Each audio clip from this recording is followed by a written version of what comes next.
In plants, photosynthesis occurs in specialized organelles called chloroplasts. The internal membranes of chloroplasts are organized into sacs called thylakoids.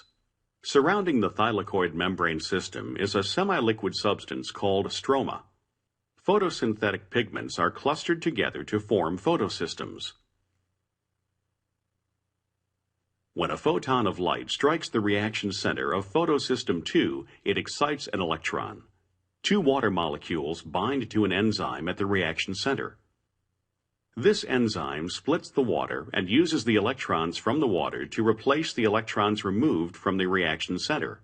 Oxygen is produced in this process. The primary electron acceptor for the light-energized electrons leaving photosystem 2 is plastoquinone. The reduced plastoquinone passes the excited electrons to a proton pump embedded in the membrane called the B6F complex.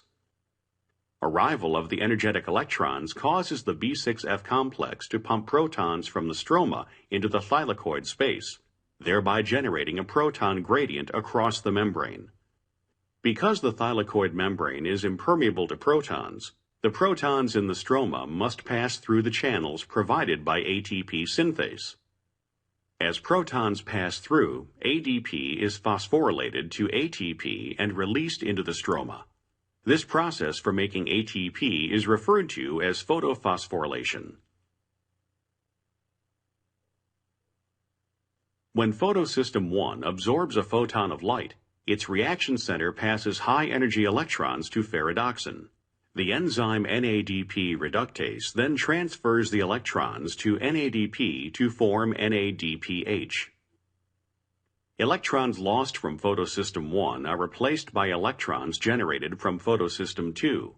A small protein called plastocyanin, PC, then carries the electrons from the B6F complex to photosystem 1.